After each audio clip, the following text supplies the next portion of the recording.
at Caleb a lot. It's more like you said, it's more like that backyard. Like, okay, he's like making those falling scrambles, or he's just moving the ball with his hands. It's not really, okay, I got my ball, everything's nice and tight, and I'm going to make a tight throw when necessary. When he's throwing those last second air throws, they're wobbly. Thank you, Bruce. It's 6.3 yards per attempt last season. Yeah, so that's you were what right, that's what I thought. Right. I'm pretty sure it was pretty bad. The thing about Caleb Williams, when I watched him play last year in the few games where I just sat down and watched the whole game, yeah, there's good plays in there, and there's bad ones too. Mm-hmm. And it's not like 2 or 3. It'd be like, it's like several where you're just like, that's probably not the way the coach intended. That's probably not the way it was drawn up. If you don't succeed on those plays, then everybody's blaming you because you broke rank. You know what I'm saying? Because, and that's the thing, man. When you break away from the plan and it doesn't work, I mean, it's on you. Yeah. Bruce says he's not a bum, but he's certainly overrated coming out of school.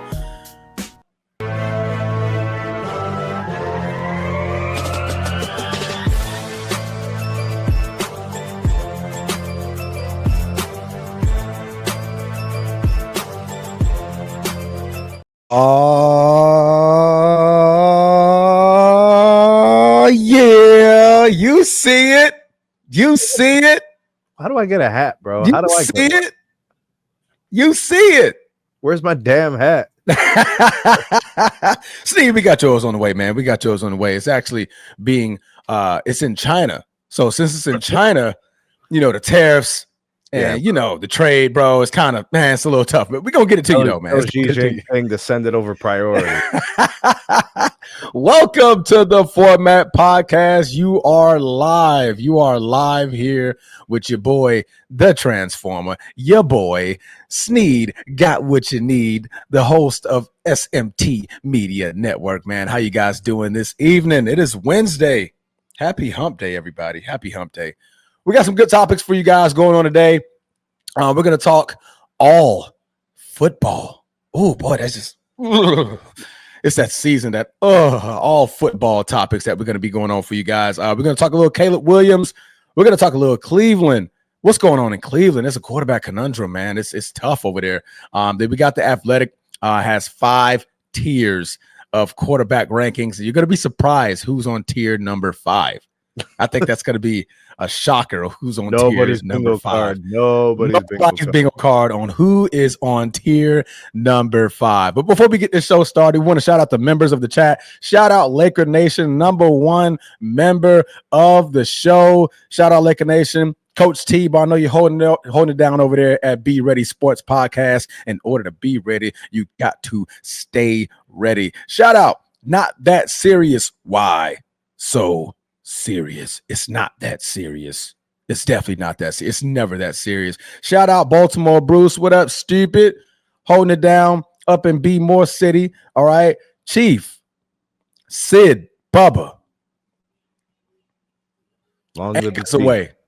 Anchors away. Long live the Chief, man. Long live the Chief. Shout out the boys from Annapolis holding it down, man. We got a good show going on for you guys, man. If you guys want to be a part of the show, be a part of the members, be a part of the members group, man. You know, definitely check out this next post that we're about to put up on the screen. I am tongue-tied today. I guess it's because it's all the football and my adrenaline is about to start rushing, and I'm about to start going crazy a little bit. But man, we got a nice show going on for you guys. Bruce Hope is almost back. Almost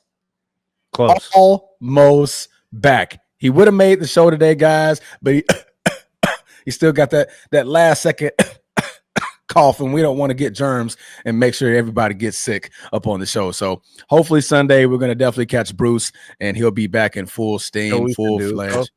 You know what we should do? We should force him to do the show alone. Nobody with him on the panel. Yeah, bump that. Make him carry the whole thing. I'm busy.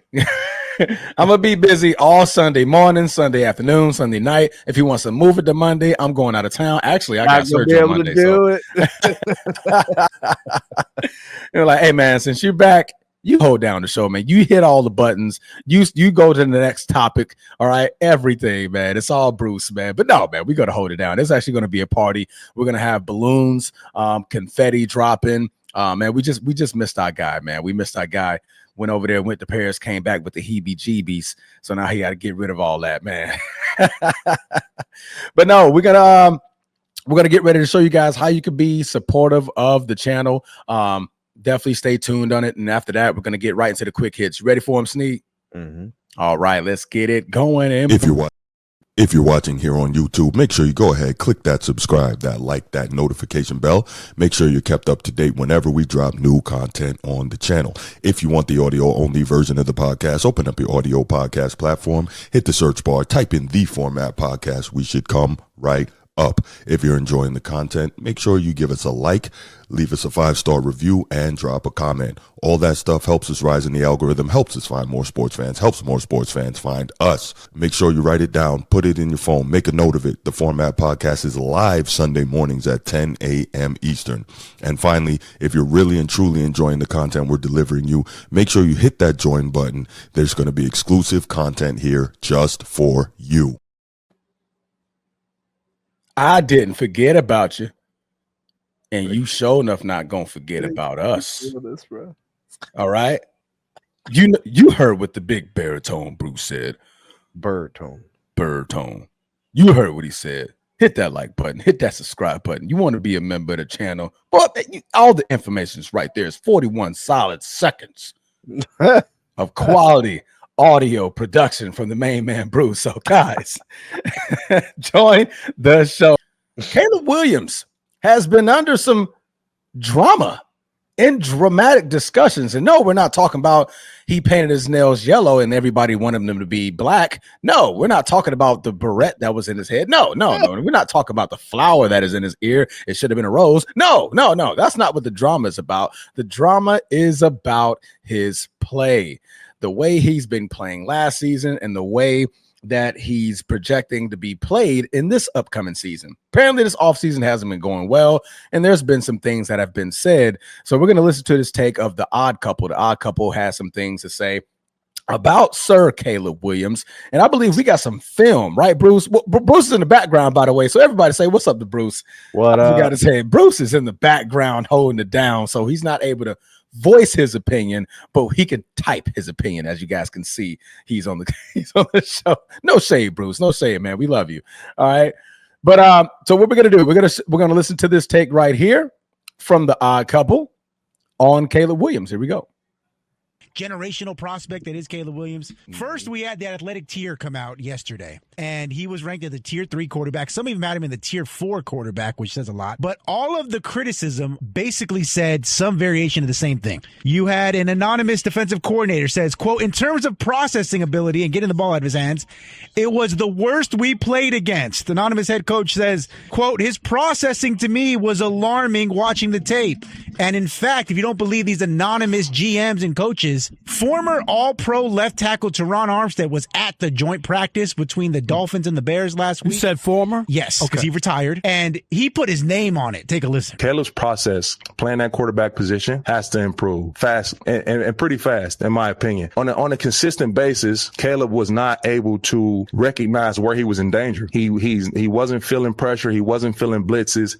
He wasn't seeing blitzes and threats pre-snap.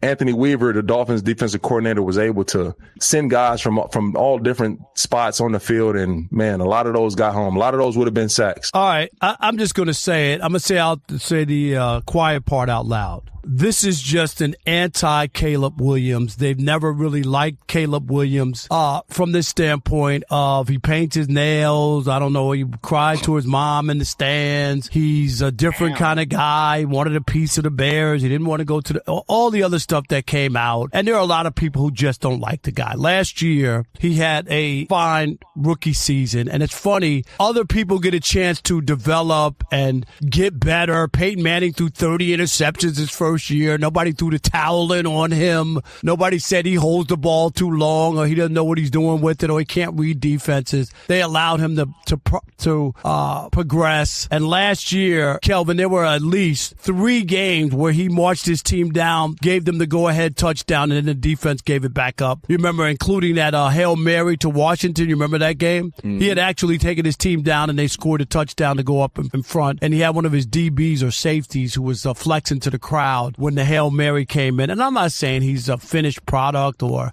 he's going to be the best quarterback in the league or whatever. I just, the noise to me with a new coach and a new coordinator and people going to give Justin Fields 8 chances, right? He's got 3 teams and 3. Oh, yeah, look at Justin Fields. And here he is. He had 20 touchdowns, 6 picks, and too many sacks. And they need to protect him better, and he needs to be more aware. I'm not saying that he doesn't need to make some changes, but this fire alarm on Caleb Williams, I think it's personal, to be honest.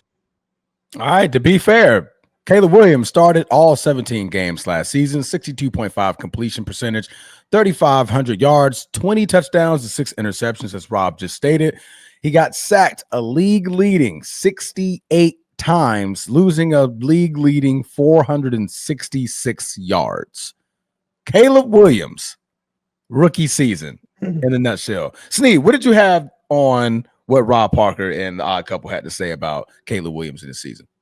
First of all, I don't think his season was like the worst ever. I mean, the team didn't have a lot of success. They didn't win a lot of games. 5-12.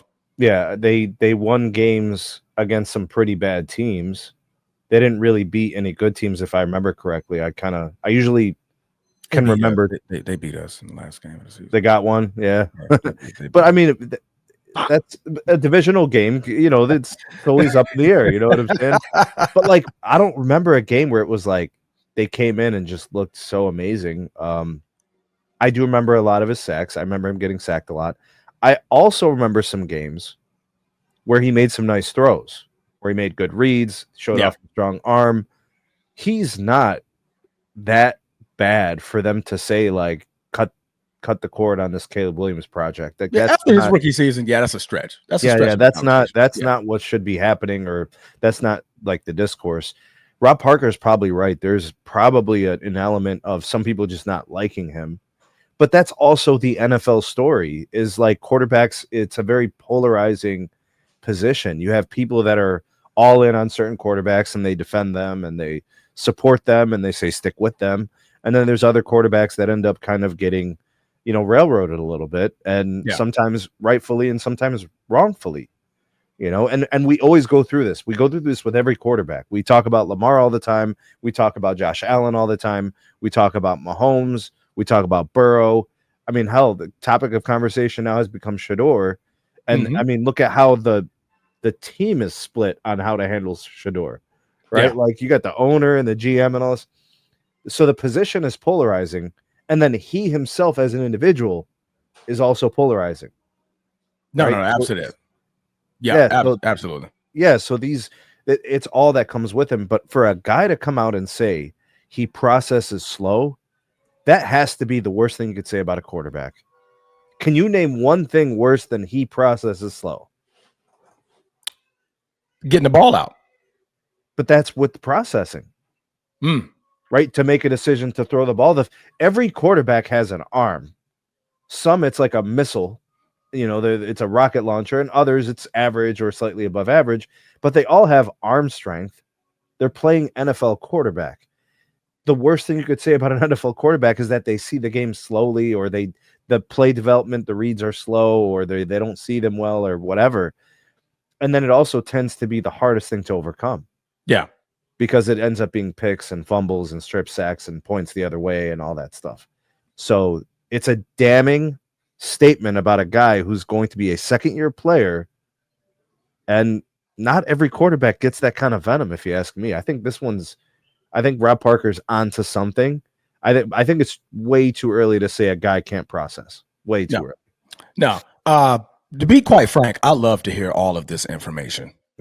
I love it. Right. As a Green Bay Packer fan, let me just get that out the way. I'm gonna get my fandom out the way real quick. I love it that Caleb Williams and the Chicago Bears are going through some sort of drama with their quarterback. That is just absolutely amazing. But what I will say, I will add to it. Do you think the Jaden Daniels rookie season has set a tone to a lot of these players, coaches, analysts, and was like, well, Jaden Daniels just did what he did in Washington. how come the prospect, the protege, the prototypical next generational superstar, the Patrick Mahomes 2.0, he wasn't able to replicate the exact same thing?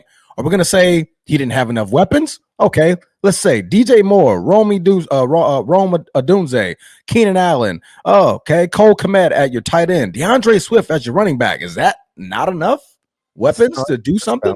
Right?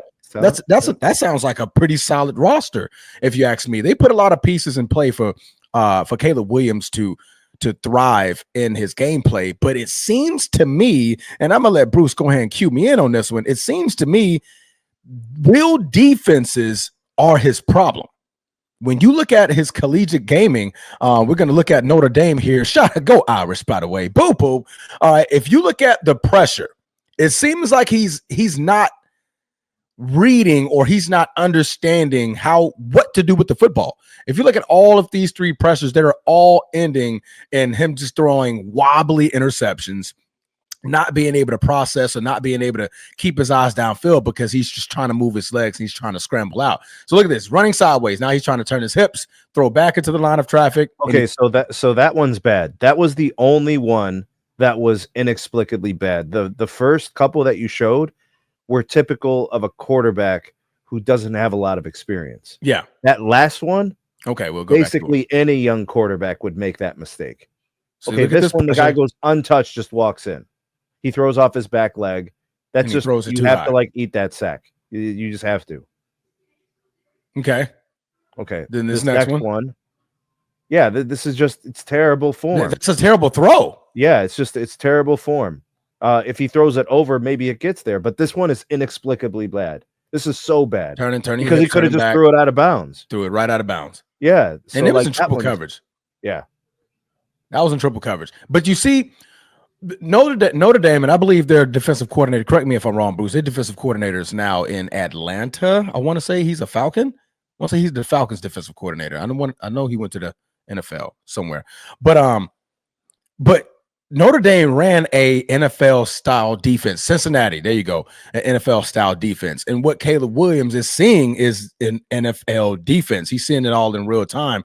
And to me, this doesn't aid Caleb. If he already had this problem at USC, Chicago was the worst place to go if you're trying to learn this.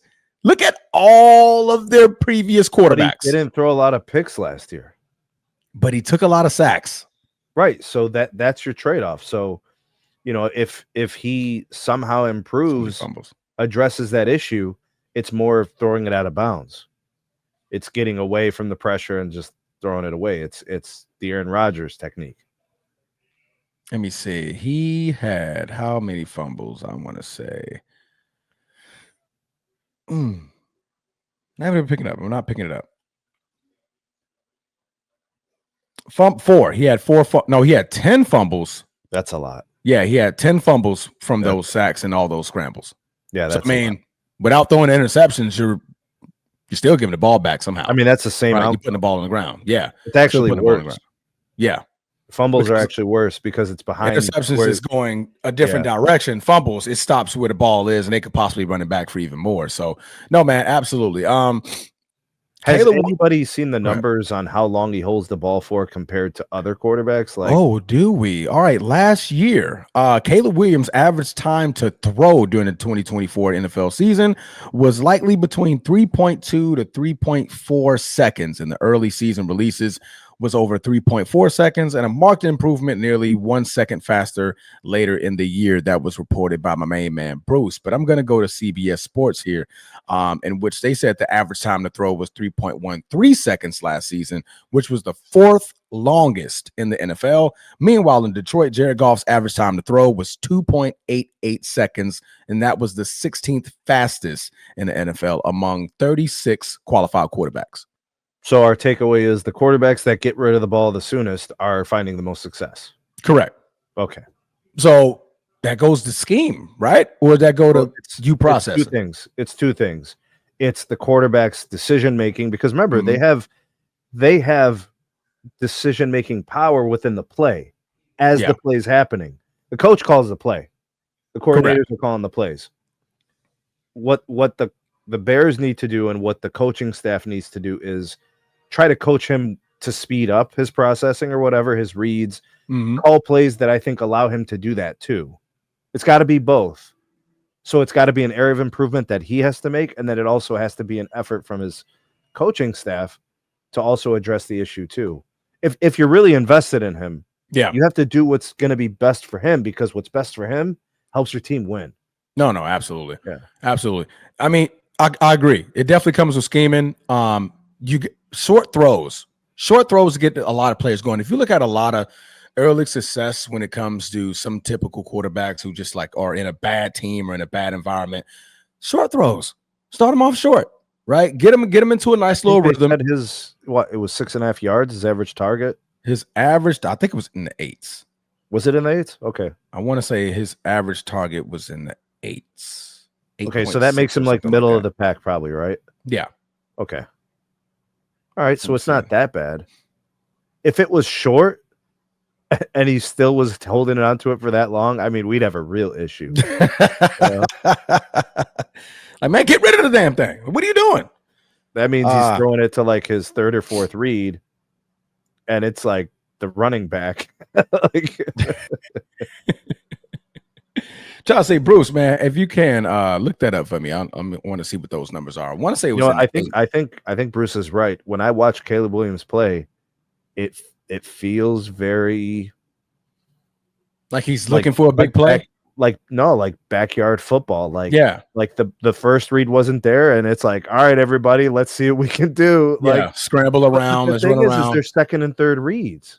Yeah. So the play doesn't have to break down. We just saw Shador film. Remember the video I made? Correct. Second and third read was in progress. Like it was just part of the sequence.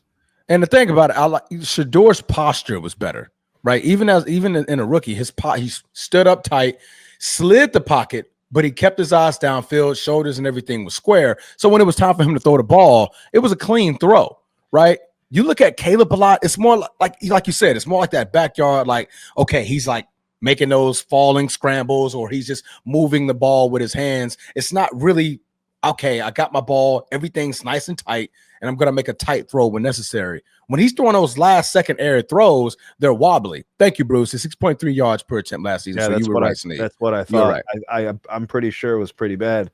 The thing about Caleb Williams, when I watched him play last year in the few games where I just sat down and watched the whole game, there's good plays in there.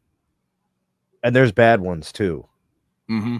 And it's not like 2 or 3. It'd be like, it's like several where you're just like, that's probably not the way the coach intended. That's probably not the way it was drawn up. If you don't succeed on those plays, then everybody's blaming you because you broke rank.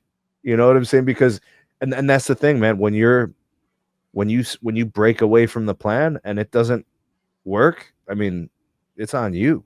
Yeah. Bruce says he's not a bum, but he's certainly overrated coming out of school. I'm not ready to say that just yet, right? I mean, this is a lot to predicate off of his rookie season. I mean, I know we're looking at Jaden Daniels like, man, well, look what Jaden Daniels did. Like, you know, that's a tough standard, Transformer. That's the standard, high. That's a historic. Like what Jaden Daniels did was historic. The whole team was around him. The coaching staff, everybody around him was just absolutely in the right place at the right time, making the right calls, had the right scheme, the right formation. Everything was poised for that team to be much more successful than the Bears. This goes back to the Bears, and I've mentioned this to Bruce before. Chicago was just awful at grooming quarterbacks. They're awful. They're extremely awful. So if you go and you get a project, I mean, I'm not going to consider him a project, but if you go and get a prospect like Caleb Williams out of USC, number 1 pick, okay, and you see his type of style of play, right? What in Chicago prior to Caleb Williams would make you think that he would be successful there? What? There's like their scheme was not fit for Caleb Williams.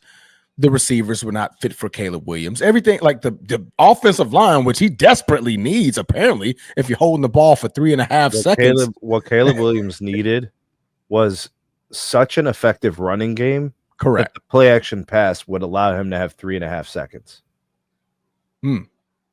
That's really what this boils down to, because when I saw him find success last year, they were bombs down the field, 40, 50-yard bombs. Yeah. Off the play action. But in order to do that, the other team has to believe that you could rush the ball 6-7 times in a row. Okay. Like as a rookie, a running game is your best friend because these guys have to respect it. And of course, like a competent tight end who runs good routes and has sure hands, wide receivers that can get open. Doesn't necessarily mean they have to be 50 yards down the field. They just have to be reliable, good hands, run good routes, and just you could trust to get them the ball on a slant. Yeah. And Caleb Williams is that kind of guy where his most successful plays are play action passes. That's where he gets most of his success. You have to be able to run the ball. They were average probably at running the ball. Let's see. They averaged. I don't remember, I don't really remember them last year as being this, world. DeAndre Swift almost had 1,000 yards. Caleb Williams had 489 himself off the ground. Rashawn Johnson had $150. That's the third highest running back. Well, second, I'm talking second highest running back. I'm sorry, I added Caleb Williams in there, but Caleb Williams got 489 off of his legs. But like I said earlier, he lost about 466 in sacks. It's a lot. So that's a lot. So if those are happening on your early downs, like if that sack's happening on 1st and 10, if that sack is happening on 2nd and 11, now you're talking about 3rd and 17s. Which there are no plays in the playbook that have a high conversion rate on 3rd and 17. No. You're looking for a penalty at that point. You're looking for pass interference or some way you're looking at down there or a deep throw. You're actually looking to cut the field. You're just trying to get in a better position for a decent field goal or a punt. Yeah. Well, if you're on the other side of the field, yeah. Yeah, so I'm not going to blame the coaching 100%. I saw Caleb Williams' errors. I see his deficiencies. But I think Rob Parker's right about something. People clearly don't like this guy, and there's people who believe he's overrated. There's going to be venom directed towards him. Yeah. Bruce definitely thinks he's overrated. You didn't hear me say that, though. I don't think he has his headphones on. But Bruce definitely thinks he's overrated. Anyway, he's definitely overrated. I told you. But we're talking about the NFL. How you remember Johnny Manziel got drafted? Mm-hmm. You know what I'm saying? And we've seen like all types of players get taken in the early 1st, 2nd, 3rd rounds, and we're just like, and then it doesn't pan out. Yeah. Also, do you think the pressure, the hype was way too much on Caleb Williams, and that's why he's coming out the way he is? Because if you look at Jaden Daniels, there really was no real hype. There's no okay. He spent like 4 years, and I think he played 5 years. There's no pressure on Caleb Williams transformer. The Patrick Mahomes 2.0. You're the next generational talent. Who said that? This was being said. Yeah, this was being said before he was drafted. Oh wow! They had him on quarterback tier lists before he got an NFL snap. Well, before the NFL snap, I would have told those people they're crazy. Yeah, you don't want to do that. This is an important moment in the Format Podcast history right here. Player comps are the worst thing you could ever do to a young prospect. Yeah. Because they create a standard. Because when I say Andrew Luck, now all of a sudden you're thinking 10-time Pro Bowler. Yeah. If I say, because people say like he was the best prospect since Andrew Luck. We don't think prospect. We don't think about Andrew Luck in college and Stanford. We think about Andrew Luck in the all-pro NFL form. The Colts, see what I'm saying? It's the worst thing to do as comp players. Yeah. And I would rather get compared to Andrew Luck instead of Patrick Mahomes. Right now, that's a high flipping bar to set for me. Great point, Transformer. But Caleb was the #1 high school recruit, Heisman winner, UFC star quarterback. He should have known all of that hype already. Man, Mike Tyson famously said, everybody's got a plan until they get punched in the mouth. Yep. And like, life happens. Like everything was talk this, is great. And then you actually get there and like, yeah. Now, do you think to the point of, because Caleb Williams didn't really want to go to the Bears, right? He was trying to, shift his way around the draft and things like that. Do you think he saw this coming? Like, damn, and the Bears are not going to make me better. I'm actually going to digress from where I was. Do you think that plays a part in it? Since, he had like the history of quarterbacks. He's looking at the Chicago history of quarterbacks. Like they're all bad. looked at Justin Fields like, dang, man, like, and I got to go there and be the savior of Chicago. I don't want to go there. They're not going to play to my strengths or anything like that. So Do you think that plays a little bit of part of it? The reason why he wanted to go? So you're saying like the burden is heavy of going to a team like that, and the expectations of carrying a franchise and all that. Particularly the Bears. Yes, the Bears. Yeah, look, man, he could have went to Cleveland and been a star. But when Chicago, you are the guy, yeah, and you have the opportunity to have that kind of, like, the quarterback position, the NFL is coveted. Yeah, and it's like a boosted position. Like, take for example, like Joe Thomas, the offensive lineman for the Browns, Hall of Famer. He was an All-Pro every year for like 15 years or something crazy. Yeah, that's one of the best players ever in franchise history. But like, nobody knows who Joe Thomas is unless you're like a NFL savant. You know what I mean? But you'll know the quarterback. He's in the Hall of Fame now, right? What's that? He made the Hall of Fame already now. Yeah, years ago. Yeah, okay. Yeah. But like, the thing about like the quarterback position is it's such a huge opportunity for your brand. It's such a huge opportunity for marketing yourself and generating money. And then this opportunity to become a super legend. Mm-hmm. Like, it's not just a regular legend. Like, running backs can be legendary. Yeah. Like, quarterbacks get this, like Jalen Hurts wins 2 more Super Bowls or something crazy. That's it. He can run Philadelphia. Absolutely. He could run for mayor the first day he retires. You know what Yeah. Like, those are the kind of things we're talking about with these positions. I don't know why you wouldn't look to get to that status with a team, no matter who drafts you. Like, this is, bro, the Chicago Bears is an illustrious franchise. It's one of the most well-known. I think they're one of the primary teams from the original NFL. Yeah. Is the Bears. So you have a pedigree, you have a history, you have a notoriety, you have worldwide recognition as an NFL team. Yeah. Bears, Packers, like, these are. Don't put us in the same sentence ever again. But they're the teams, I'm messing with it's like, I don't know why you wouldn't bask in the opportunity to do it. Yeah, but I don't think it's that. Why do you pick USC? Who's a quarterback over there? I mean, who's the coach over there? Is it Lincoln Riley? Who's the coach of USC, Bruce? But this is my point, is about like why players want certain teams. Lincoln Riley, yeah. Because Lincoln Riley is that type of. If Lincoln Riley was to go to Chicago, he'll be more than happy. Because like his style of play is that backyard style. He would be more successful. But it'll make him more. Do you think comfort plays a role in that? If you're already uncomfortable, you already don't want to be there. I think the only way you become great is when you learn to be great while being uncomfortable. Okay.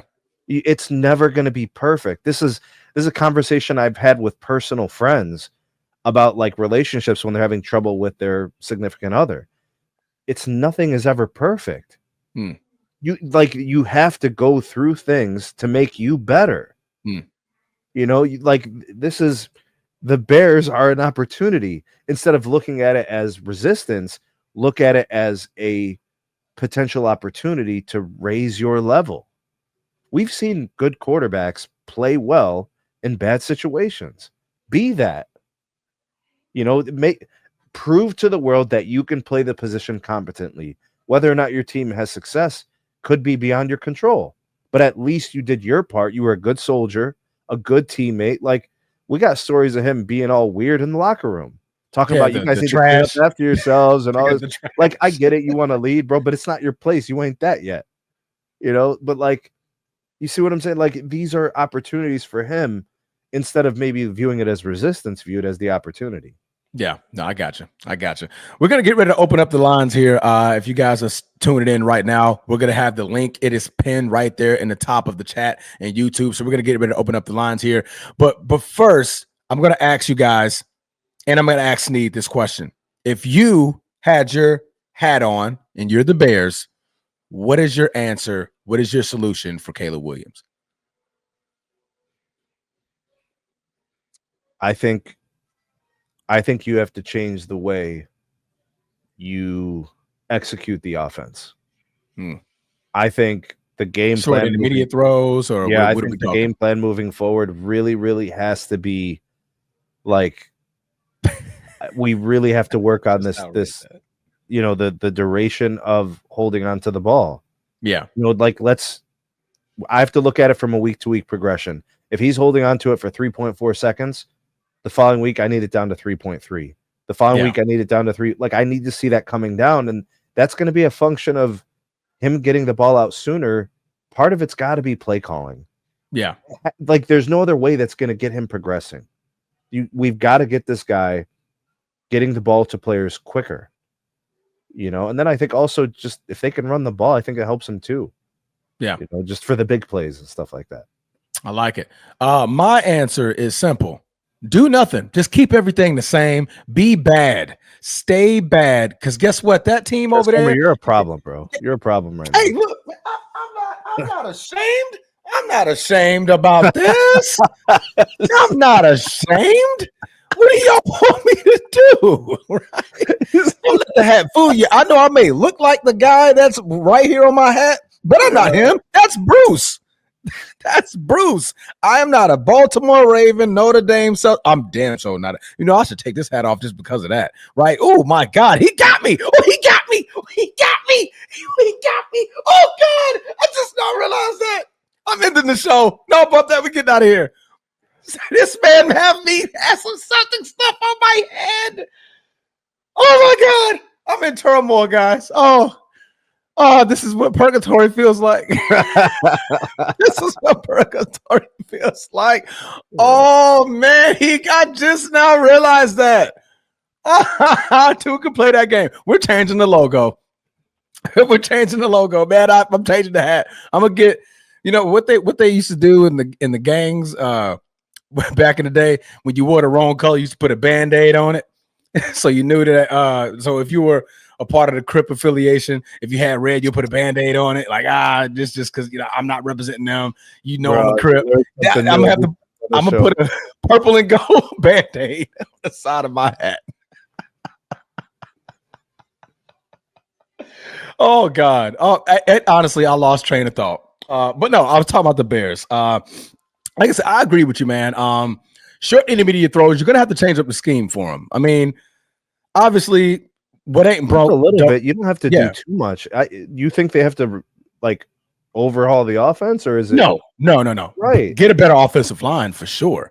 Right, get a better offensive line. But like you said, if you could start things from the run game, you see a lot of successful quarterbacks come up through the ranks from the run game. Right? You're taking the ball out of their hands. You're threatening the linebackers. You're bringing them up. You're making them load the box. Now your quarterback has a little bit more freedom when it comes to play action. That's first, right? Play action is going to be wide open, but everybody's already in the box. So guess what? I get a lot of one-on-ones when it comes to my receivers. All right, my X, my Y, everybody, my Z.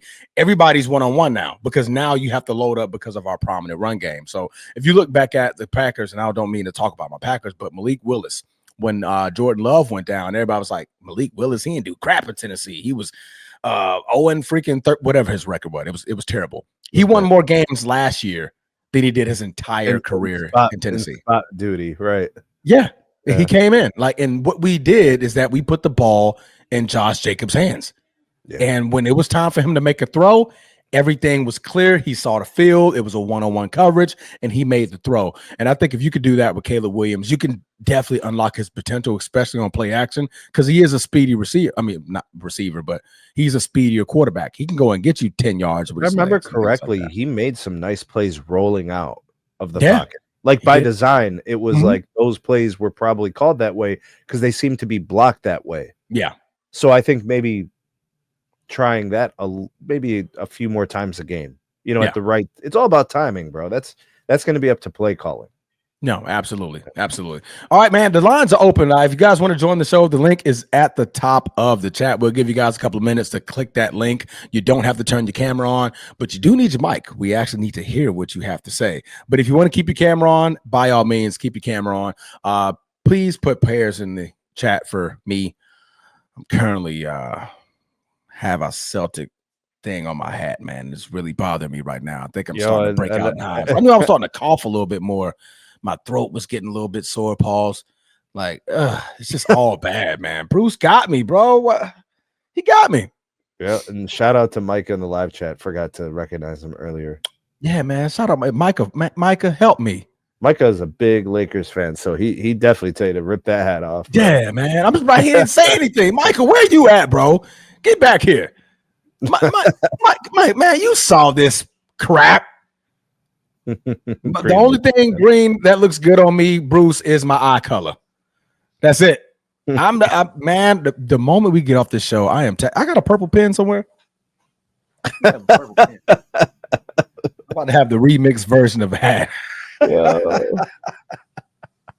No, guys, man, join the show, man. We definitely want to hear your thoughts. If you got any thoughts on Caleb Williams, do you think he should wear blue nail polish or should it be green nail polish? That's also one of my questions that I have for you guys. Are you a fan of tulips in his ear or roses in his ear? What do you guys think, bro? Straight up though, Rob Parker has a point.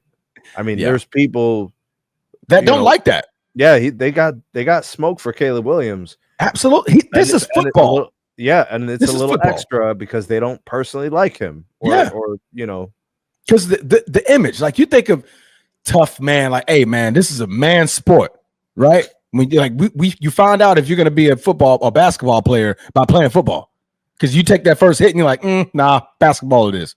He'd fit well soccer it is. The association. What association? The NBA. Like Dwight Howard? No? Okay. I mean, what if the shoe fits, wear it, bro? I'm just saying. No, man. That's not what I want to see from my quarterback, man. That's not what I want to see in the NFL. Now, I'm not stopping or saying that being that isn't okay. That's not what I'm saying. But the image, come on, I think you have to doing that. Yeah, I think you have to expect some pushback. Yeah, that's bad. That's just bad, man. And you gotta win on Sundays. A lot of things can be overlooked when you win. And now they're probably like, we can't win because now that's going to be our freaking face, our logo.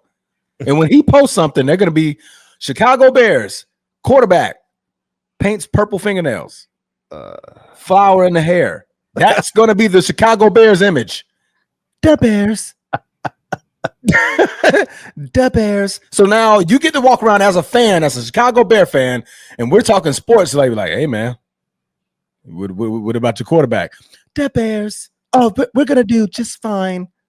The Bears. You got to do it in a Karl Anthony Towns voice. Oh my god. Oh my god. Let's welcome Brucey to the stage, man. What's going on, brother? Brucey. What's up? What up, bro? How y'all boys feeling tonight?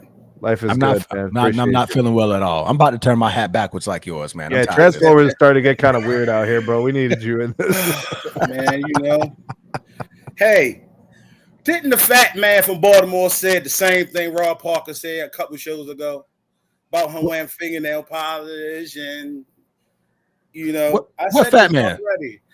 You're calling yourself the fat man. Got it. Yeah, all right. That's cool. I'm cool.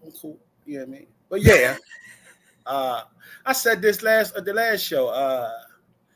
Fingernails, it is too much, man. People don't respect him. No. He is not respected. He has no respect. How do you earn respect, Bruce? You got to win on Sundays, bro. Your behavior and the things that you do, how you treat other people. I mean, but ultimately, if he wins on Sundays, right? Yeah. People tolerate a lot of stuff when you win. Yeah.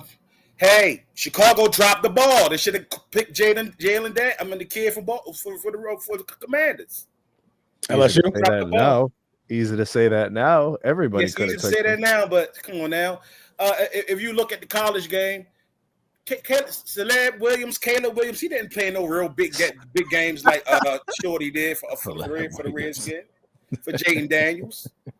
He ain't played him as many games as Jaden Daniels had when he was at LSU and when he was at Arizona State. Jaden Daniels I saying that he was way more NFL ready than Caleb Williams. Caleb Williams ain't nothing but a hype show. They try to boost him up like he was going to be the next Patrick Mahomes. They was giving him Patrick Mahomes. I told you. Hold on. I told you, Steve. Can we backtrack a little bit real quick? Can we backtrack? I told you. Where does that pronunciation come from? What? Celeb. Because it's not Caleb. It's not Caleb. Yeah, man. Hey, he's not. Listen, he's a diva. He's not.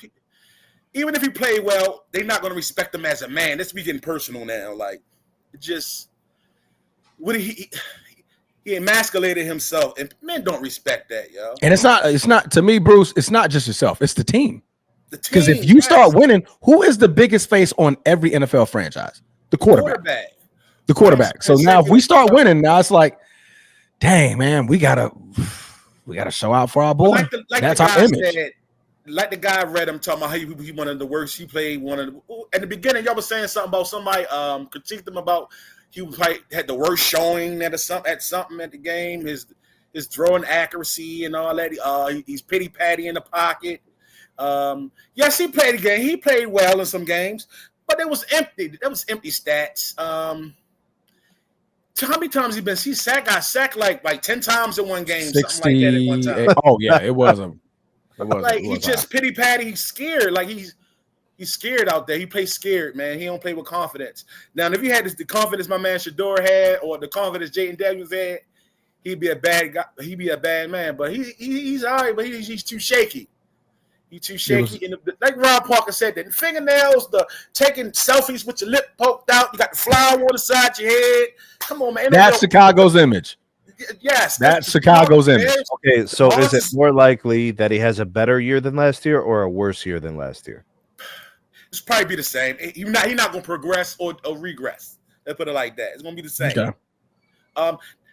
Alpha dogs in the locker room not going to respect him. I'm just sorry to say that, bro.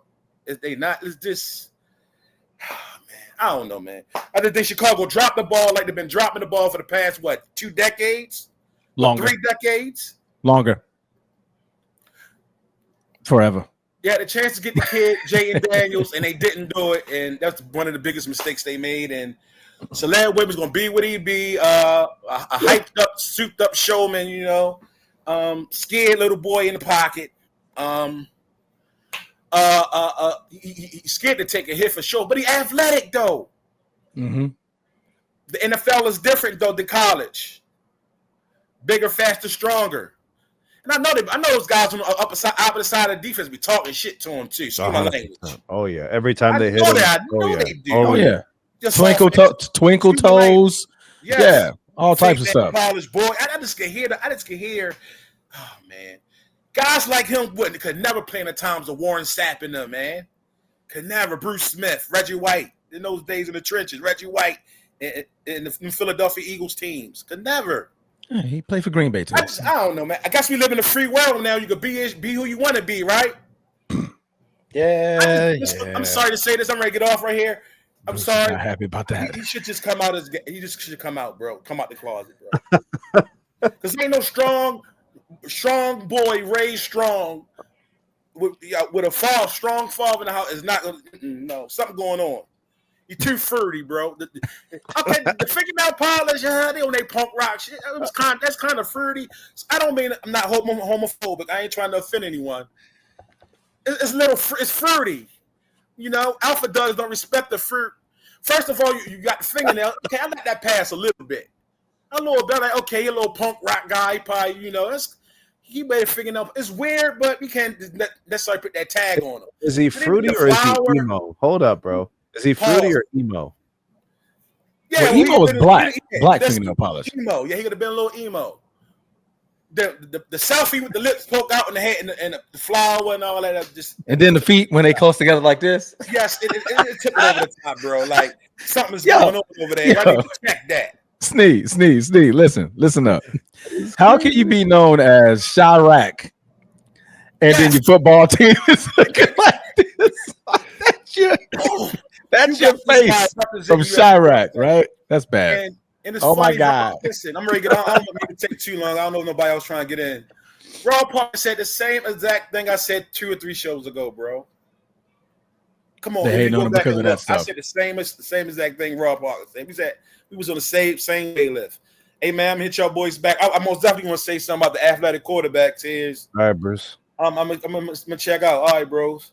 All right, bro, man. Be easy.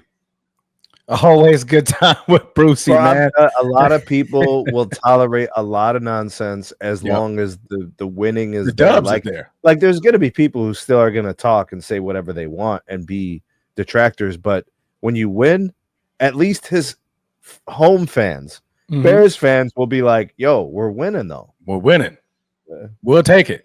Last year he started off the season 4-2.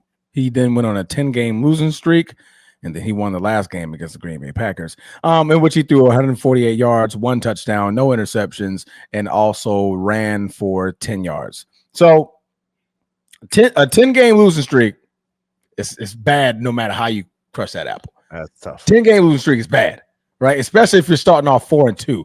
You beat Tennessee, you beat Indiana, you beat the Rams, and you lost against Tennessee. You beat Tennessee, you beat the Rams, you beat Carolina, you beat the Jaguars.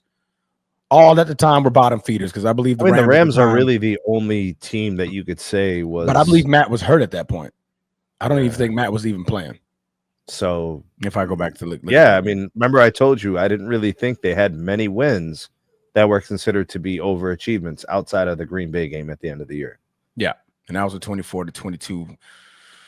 My defensive coordinator. I don't know. You keep talking about his nails, bro. Keep talking. Keep talking about them nails. You're gonna have nightmares. He's gonna beat you guys twice this year. Watch. No, he's not. No, he's not. We got J-Lo. All right, J-Lo's back. Right? J-Lo is back. Not gonna be able to do it. Not gonna be able to do it. I don't want to hear it. I don't even want to hear it. That would be tough, bro. Yeah, no, it will be tough, man. Imagine me going out in my Green Bay outfit, Chicago Bears fan saying, "Oh my God, y'all lost again." Bro, I gotta to emo. I want to listen to an in-depth interview with him from college, and I want to listen to an in-depth interview with him this year in the offseason. I want to kind of see where he's at from a mental standpoint. Like, if you ask a guy the right questions, what they tell you and what they don't tell you both can be really telling about their mentality going into the season. Like, I hope he's focused on proving people wrong and being successful. I really do, because the league is better when your young quarterbacks emerge.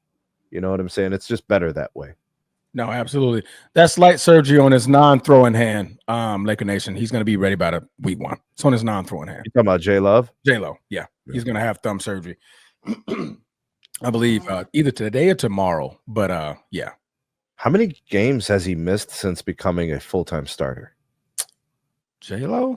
Yeah. Like, is it pretty substantial? I don't know. It's not that. He missed a lot last year due to the groin.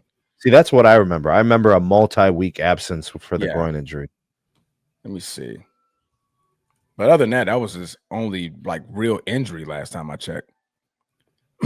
Everything else like knick-knack. Okay. Let me see. Yeah, he played all 17 games his first year as a starter, and he only missed 2 games last year. Yeah, not bad. Right. Yeah, no, not bad. Can't count the first 2 years. Obviously, Aaron Rodgers there, and he wasn't the starter. He started the one game against Kansas City. I remember that game. I do. I remember that. And then the second time we played Kansas City, they asked Andy Reid, what do you think about Jordan Love? And he was like, "Who's that?" I was like, "Jordan Love. Like, you played against him like 3 years ago." He was like, "What does he play?" They were like, "Seriously?" That's messed up, bro. It's like, seriously? Guess what? We put foots in him. Yeah. Jordan Love went in there and won that game. I tell you that. Now you remember me. That's that bad juju, bro. You don't want to do that stuff. Oh man. So y'all think of Jennifer Lopez, there's a lot of people called J-Lo in the world, guys. That's just y'all way of thinking. As long as he's not wearing fingernail polish and putting flowers in his ear and got pink phone cases and got his feet together like this and just like standing there. Bro, is this phone case really bedazzled? It probably no, I think it is. I actually think we had a photo of it. He went to Five Below and got one of those bedazzled cases.